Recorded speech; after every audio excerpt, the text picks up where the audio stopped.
Okay, wonderful. Okay, so, all right, let me sit back and relax.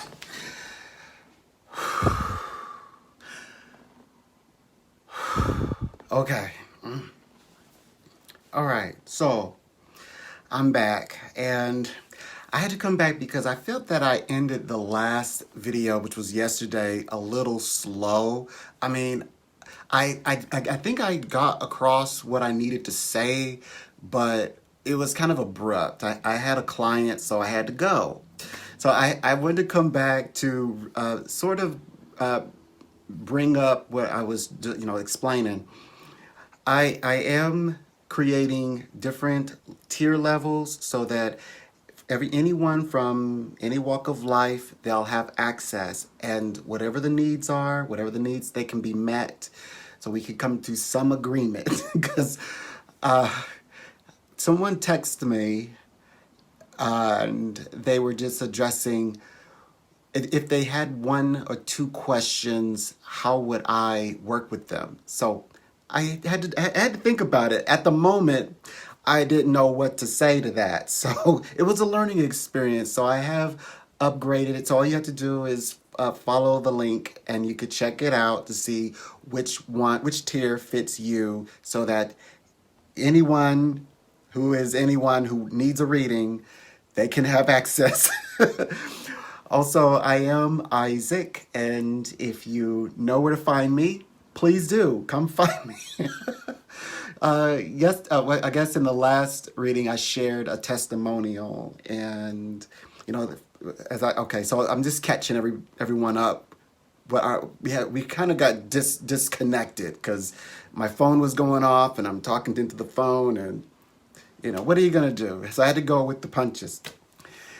So I was describing how testimonials have really, it just got to me in a different way this year. Because normally I get so many of them, I'm just, oh yeah, okay, yeah, that's nice. I read them, but I'm like, oh yeah, yeah, yeah, yeah. So I had decided, this one I decided to share because somehow it honed in exactly the way that I hope that people, when they experience my readings, what they get. And the person said something to the effects of,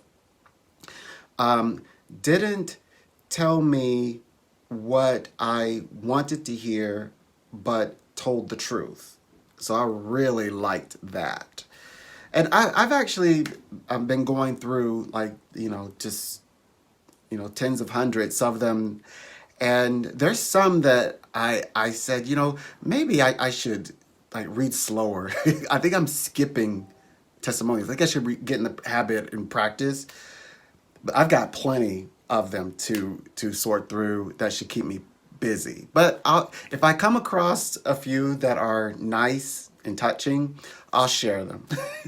So I didn't drag one up today, so I'm already feeling. Let me go get the charger.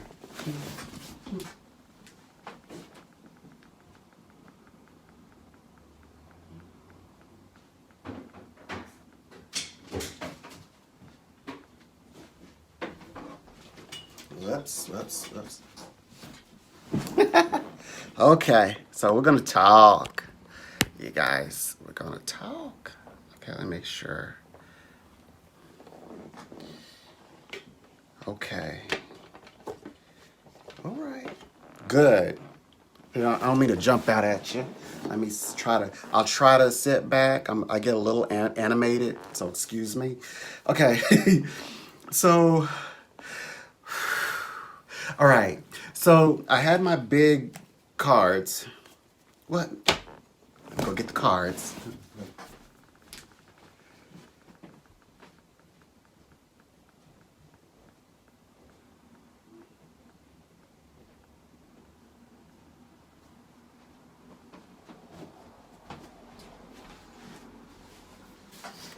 You're all right. So I had my cards and I was holding them like this, and I had stepped out. Now, that was not orchestrated. I didn't see them and say, I think I'm going to have my cards in my hand. No, I didn't do that. It's just that I happened to be walking around. I was flipping through them, and this is the card that I have. Now, this card is a very special tarot. It's a beautiful card. You know, if you're a fellow tarot card interpreter or just like to study them, this is the Higher Arcana. It's the also its planet is Saturn. Saturn is for Capricorn. It represents the Earth. I've seen where there's have translations where they actually call this or refer to this card as the Earth. This is the card that represents transformation, transition, transcendental meditation, and if you're the Christian definition would be resurrection. The equivalence of the terminology would be would be resurrection. And so this is the card that when we say, oh, you know, you may be transcending. You might be transcending an experience. So that's just to be general. And these elements here represents the Torah, actually the four Gospels. So that's what the four Gospels. If you know the four Gospels, you know. I won't get it. I won't tell you. You Google it if that interests you. So anyway, so I had them, and so the conversation happened to be. It started from when we were just describing or like talking about, they asked me, if I, if from my idea of what Jehovah was, or who was that. Now, I like to read the good book like anybody, but I like to read it from its original, like from Hebrew and Greek into English. The version that, which is fine, whichever the version that you choose, they choose, I choose, So I explained to them, yes, I know what that means. Jehovah is the first name of God as the Heavenly Father, Mother, introducing Himself as the Creator. So that's the answer. And then I was saying Yahweh because I don't think they understood. So when you go and read further up, He comes in and He says, that He will introduce Himself as Yahweh, and that means to be the God and King of them. So I was saying that He adopted a title, and that's why I was saying Yahweh. But I understood why He says Jehovah, and I explained to him exactly what Jehovah actually means. So and then so we climbed all the way up into we were talking about Job, and then we got into the good part where they wanted to actually talk. The meat of their information would be John. He said, John, and he gave me, well, I'm holding my tarot, by the way. I'm actually holding it up. I'm propped up because we're in the doorway. And I have a mat. And my mat is of my home. It's a tarot card, of course. I'll show you the card that it is, and then I'll explain what it means. And I'm pretty sure that a lot of you may already know what it means, but I'll give you not my version, but the version in studies, what the card means. I like to read because the Higher Arcana means higher mysteries. The Lower Arcana means the practical ones. So this is the card that I have as my mat in the doorway. And they said, so what does that mean? Because, they want to know, right? So I said, it means abstinence from alcohol. Temperance means abstinence from alcohol. But that's what the definition of this term means, right? When you look it up in Oxford Dictionary. But the card is a card for Sagittarius. But besides that, it just means that it means abstinence, but it also means everything in modesty. It means that to be moderate, to moderate one's path, one's relationship habits, It's sexual encounters. It can even mean as in work. It can mean work, something that's become a bit of a hobby. But this card goes so much deeper than just a card of virtue. It goes into elements of, in one's attempt to balance one's life, that also one attempts to find the inner meaning, the purpose for each aspect that we need to give homage to at different areas of our life. So it can mean that as well. So this is a very spiritual card. I would say almost abstract type of card. There's other cards that are very straightforward, but this is one of those cards that it takes a little bit more pondering. You have to really think about it. Okay, so back to this card. So this was the card that was face up that they could also visibly see. Besides that this being on the mat, they said, so what is this all? What is that all for? Why do you need that if you know this? I said, well, because this tells a story of that in visual form. There are many stories because there's a Thoth tarot, but the original, this is the right away everybody knows right offhand. If you were to have 4 different kinds of tarot and this was the answer, they would say which one is the primary tarot card or the first card. Everybody would know that right away. Right away is usually, in fact, if you're a novice, that's the first deck of card that the neophyte gets. So this was my first card was a the Rider-Waite deck. And I was explaining to this card means, I didn't tell him that it meant the 4 Gospels. I didn't go all into that, but I just told him that it, in the gist of it, they understood that, it tells a story. So, what they were pointing out to me was that about the the Jesus Christ come about the sinners and all that and good stuff. That that's okay. We everybody has heard that. Excuse me. So, but I told them, I said, oh, logos, because it says it says logos meaning and it talks about the creation, like these. A lot of these times when you go into the deeper spirituality of the tarot, it's talking about angelic names and angelic words and sounds that created the universe. And so so when they say that, when you go in and you look at Psalms 119, you see the letters of the Hebrew of the alphabet, right? This is the alphabet that is the visual. This is the visual of that alphabet. Like there are 22 or higher arcana. There's 22 letters in that book, and they correspond. And then you find that they correspond to the 12 signs, right, and the 10 planets. So there you have all 12 aspects. This is the basis, the foundation for astrology. You start getting to astrology. That's why they correspond. And that's why, as a mystic, because you go from, see, anyone can be psychic. But if you're going to be a mystic, there are no mystics who don't believe in something. What makes a mystic is that they believe in something, as in terms of it's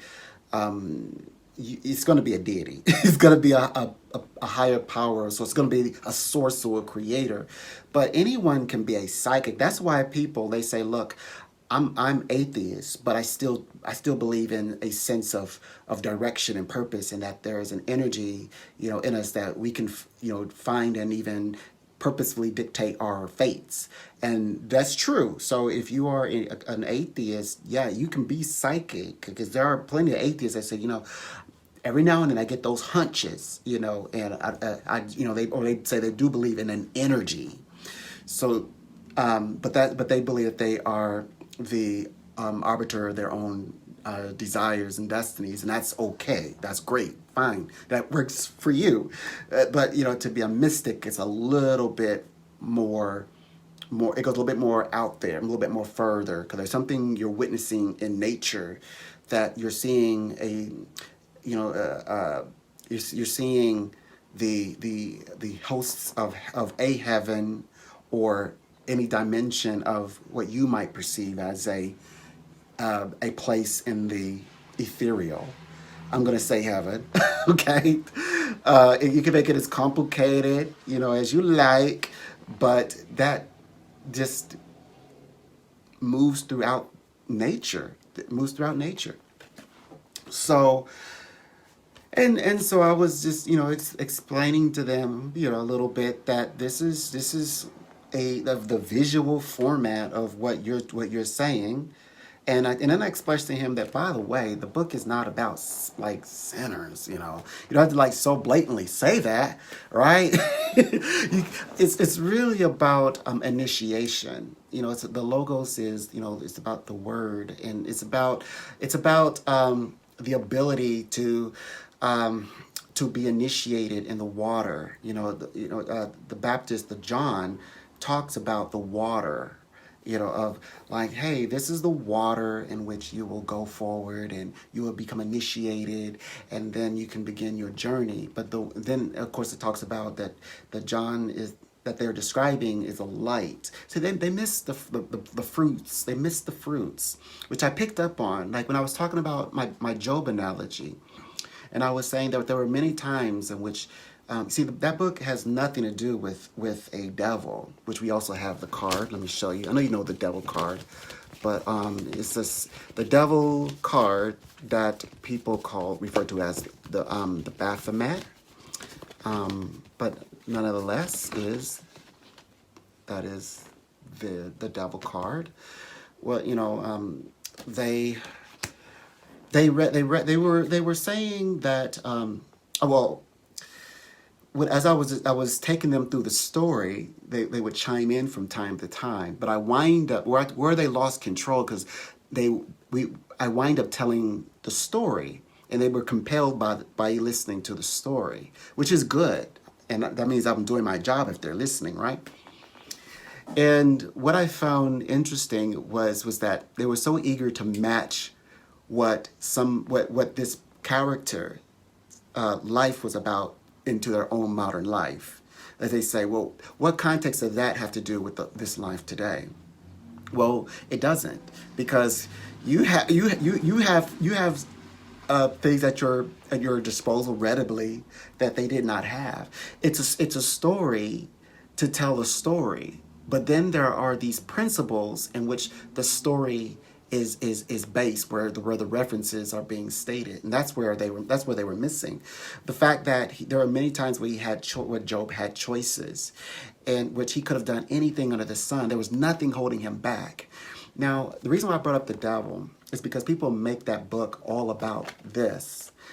And what people don't understand is Job or any of the humans back then, they didn't know what a devil was. They never seen one.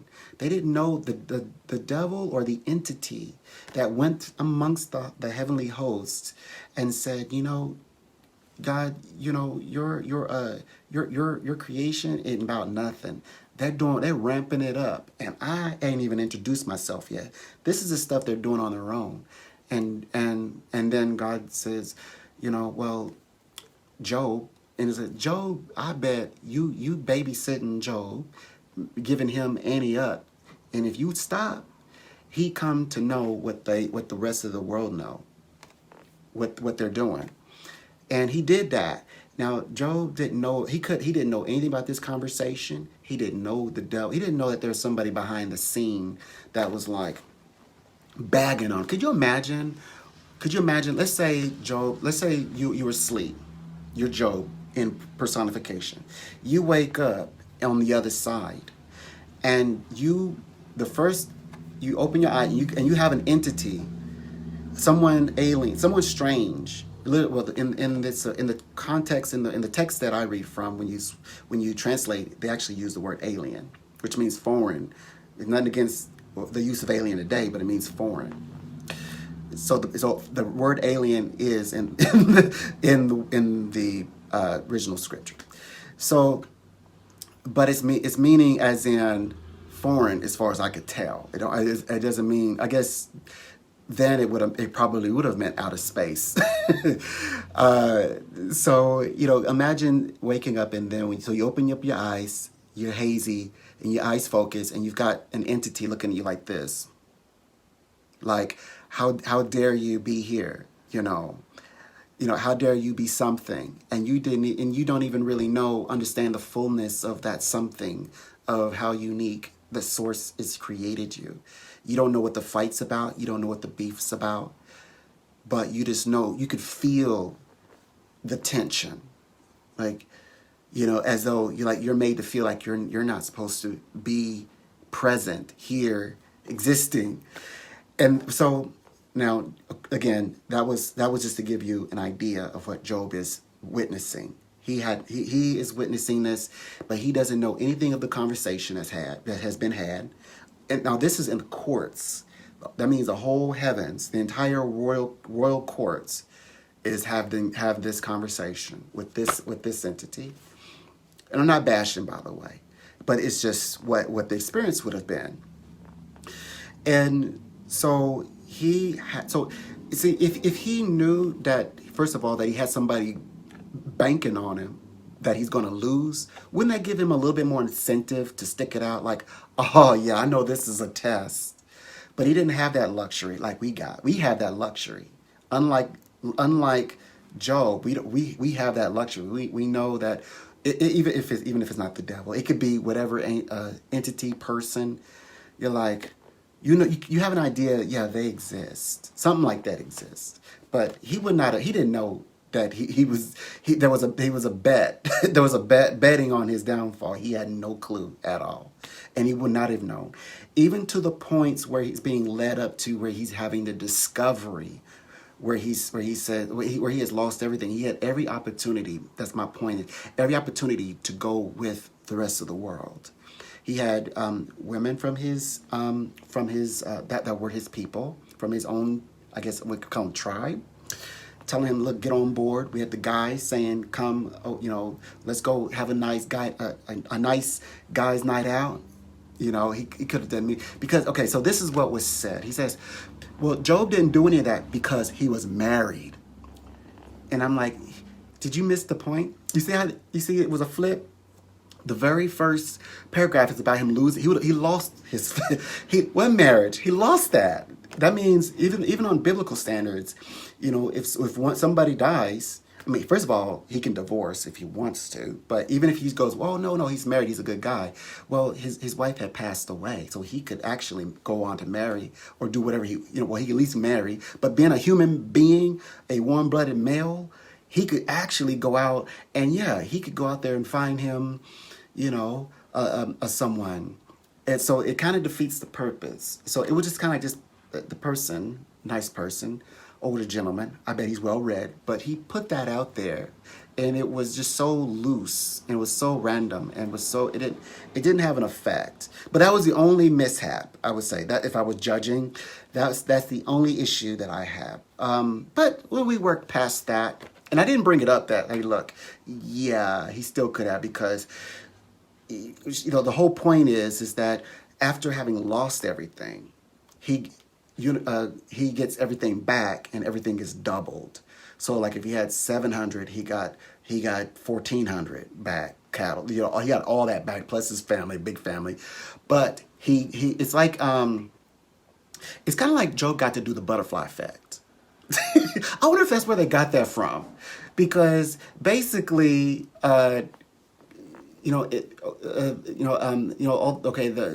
The devil and God, they're making bets, but it's like God thrusts him into another dimension of his life on his timeline, makes him live in a sense where, what if these things would have happened, and then thrusts him back and says, see, but it hasn't happened, so look at all the stuff you got, that you got.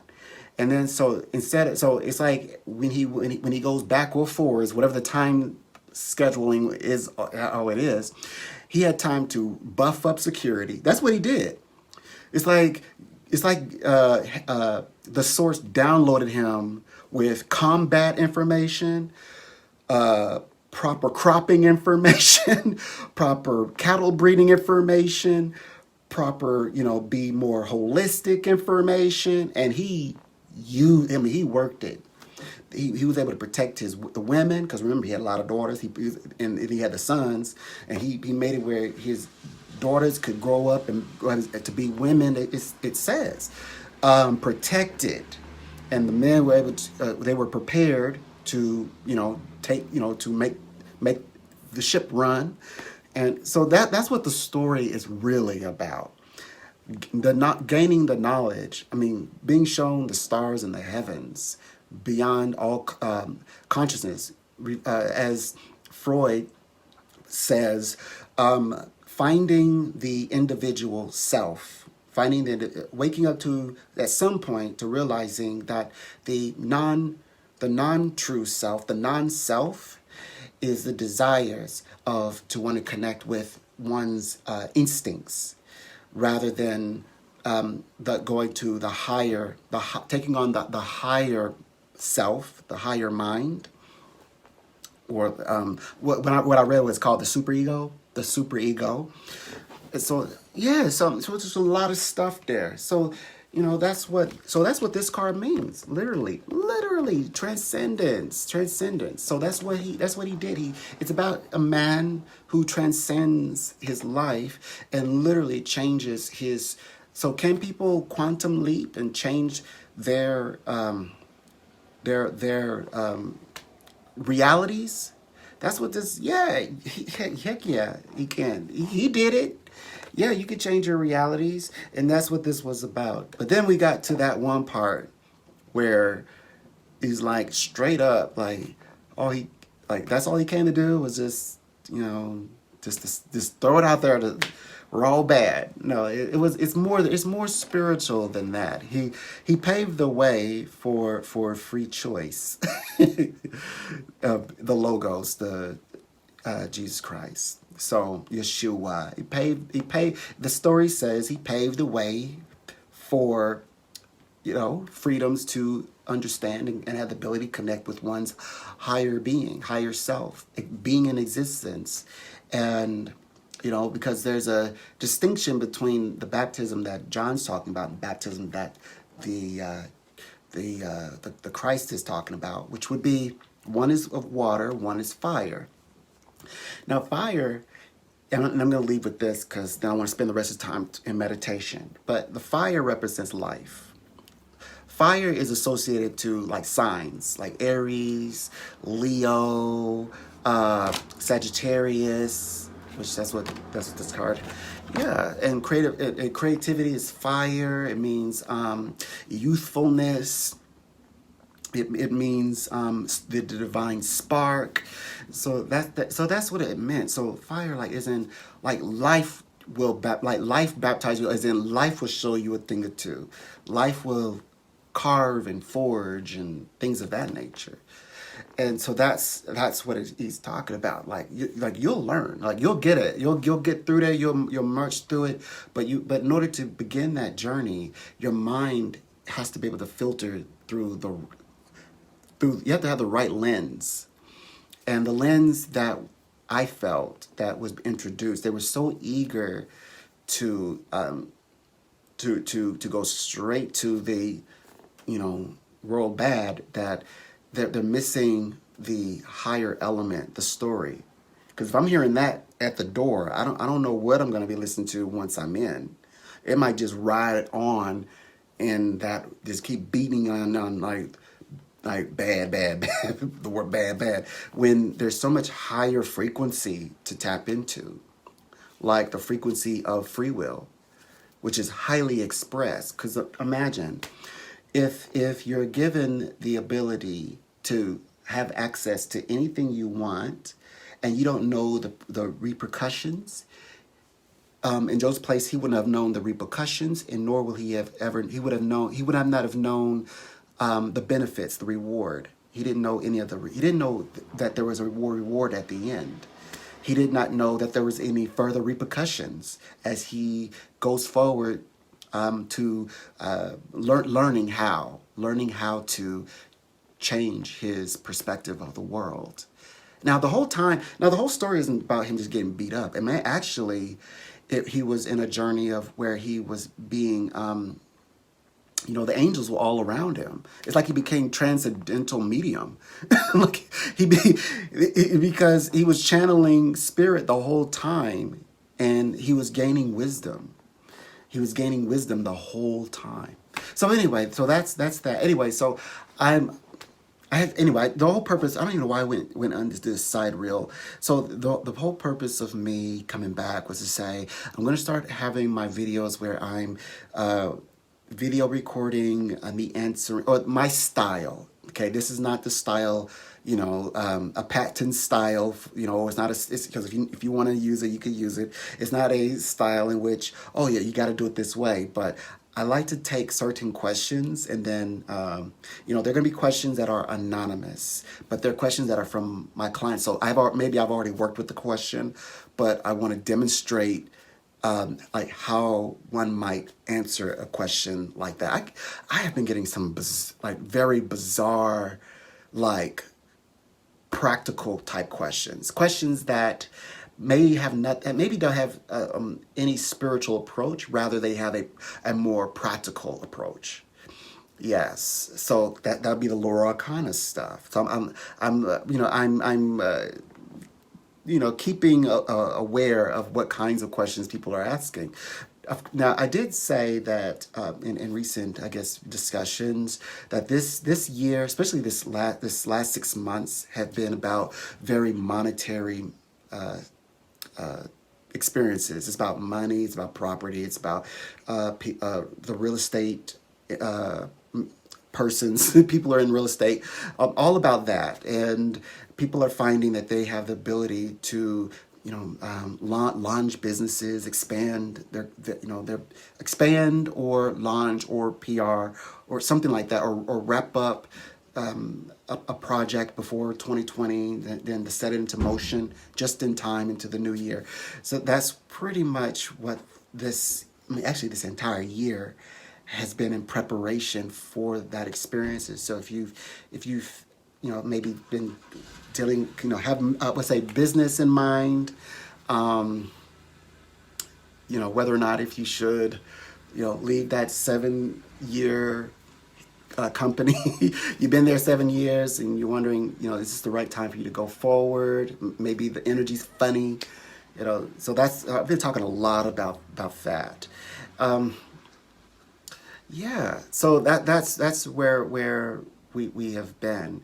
So basically I'm just saying I'm going to have certain times in which I'll answer questions, and you'll get to see the style in which I use to perform those answering those questions. You can maybe pick up on it. You also get a feel like how I read, but also you get to observe the history of tarot and also astrology. So you get some, for example, the planets that were in retrograde have been Pluto, Saturn, Neptune. So all of the major masculine planets have they've been in retrograde. So we have like two in retrograde at this time that we're dealing with. So yeah. So Jupiter was at retrograde. So and it continues throughout the year. All of this it just means that retrograde is retrograde. It just means slow enough for us to see the details, so that we can make wise decisions, and have the ability to turn things around. Okay, so that is my vanity number. It's Dr. Reed. Actually, it's Dr. Isaac. Excuse me, Dr. Isaac. That's the vanity number. But anyway, the number is on my profile. You can text in questions. You could text in to set up a private reading, or just if you need to ask a question, you can text in. You can also, you can call if you want. Visit the site. Find the tiers that interest you. I will work with you. What's the other one? Oh, I am going to upload that video. Okay, where it says coming soon, it looks like there's a video right there. I am going to update. I have to somehow get that. I don't know how to verbalize it yet when it's a new video. I guess I have to put maybe a timestamp on it so that people will know when it's a new one. But I'm going to add a video from time to time where you can check it out. And maybe it'll correspond to different live discussions that I'm going to be doing. Perhaps, I don't know. I haven't figured that out. but I know that's something that I'm interested in doing. So it's already kind of structured. I just put it up there to see. There's one video in there, but it's been up there for a while now. But I'm going to change it out. Anyway, the topic's going to be a surprise. I hope you check it out. Check out, the topic and see, what kinds of information, what kind of information do you like to hear about? I like to do my readings. I like to take a question and I'll write out the question on paper, and then I have the camera set up where you can see the spread that I'm doing, and we just go through we go through the tarot and the language, but the perspective in which I speak is always positive. It's holistic. Do bad things happen? Yes, somebody's going to ask me some negative things, like some negative things that's going on in their life. They're going to want to know the outcome. They're going to want to know, does it ever change for them? Should they stay? Should they go? Things like that. Or they're making a bad business deal, or they've been gambling a lot and they don't feel like they've got their mojo. When do I feel like they're going to get their mojo back? People will ask some very negative questions. Yeah. But the kinds of questions that I tend to hone is questions that are positive, uplifting, transformative, inspirational. So that's normally, but every now and then I'll probably pick one that I would consider, one that's just like a non-conventional question. Let me give one for example before I go. It's been so many. It's been a lot. Oh, should I or will I finish my doctoral dissertation? I mean, right off the bat, you go, yes, get it done. Dissertations don't write themselves. Yes, it's work, but somebody's got to do it. It's going to be you. That's like the first thing that comes to mind, right? But sometimes people really want to know if you've ever taken on. If you've ever taken on that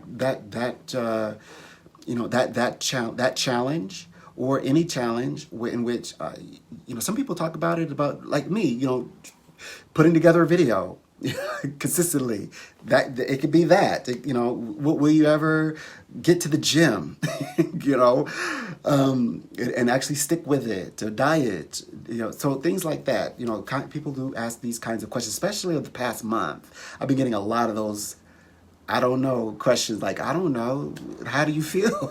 But that's not the answer that they're looking for. You have to, you have to shuffle the cards. You have to ask the tarot, or you have to, do numerological number.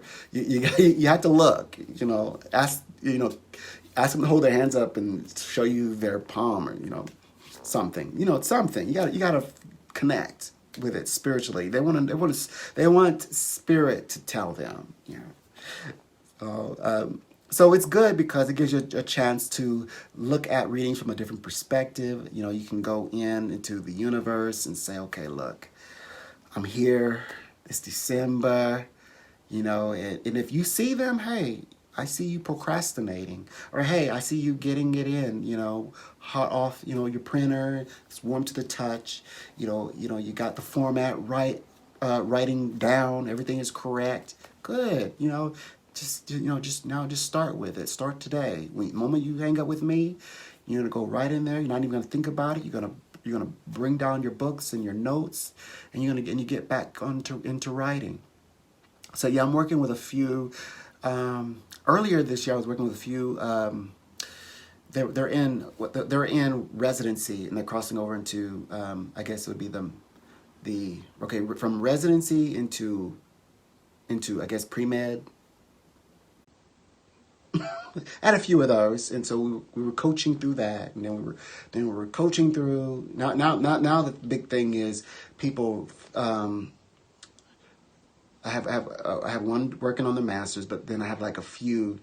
These people don't even know each other, but a few working on their their dissertation. They just want to get it done. I have one that is working on in the midst of working on dissertation for education, which that's amazing right there. But has to balance it out. Has to work. I mean, just on a higher, different level, and that's interesting. You know, you have to do the work, but at the same time, you got to write this big gap. You have to write this big paper. Excuse me, I almost slurred.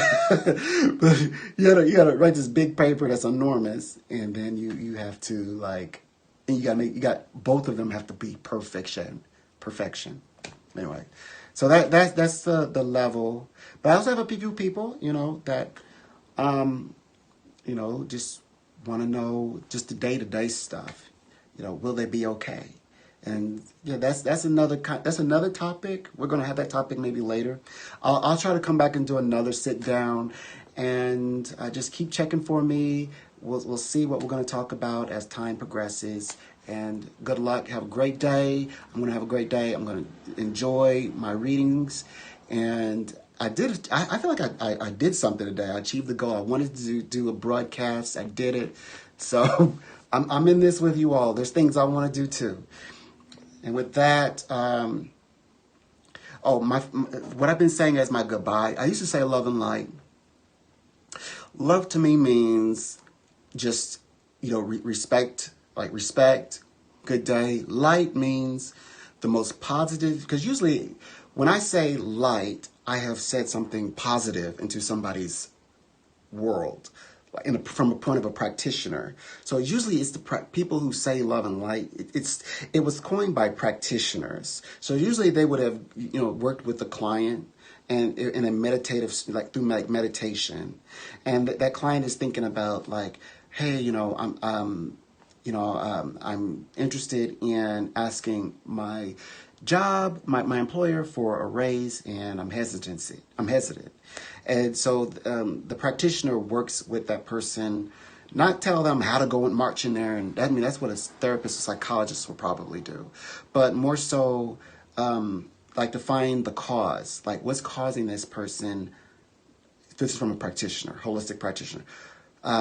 What's causing this person not to have the ability to ask for something that they feel that they want or deserve. And so the information that a practitioner would give to that person could be applied to any area of life. So once they have that, they can go in and ask their employer for a raise. They can ask their mother or father-in-law, you know, like to cool it, to chill out, you know, because they have tapped into a root that covers all of it, you know, not just one area. Because some do. There are some, you know, like meditations or prescriptions that's just for the one cause. But a practitioner, so that's where love and light actually comes from. So when people are poking jabs at love and light, you know, they have to understand where it's coming from. And then love just means, love as in respect in all things. So not literally as in like go out there blindfolded, put, you know, a little bubble and then just, you know, float until somebody bursts your bubble or you know, or crack your mirror. That's not the kind of love. That's not how we meant it when we coined it. Love and light is very specific, you know, meticulously placed. Because after you have worked with someone, you say with respect, go out there and with the highest, most vibrant thoughts that we have just discussed for an hour or 45 minutes to an hour.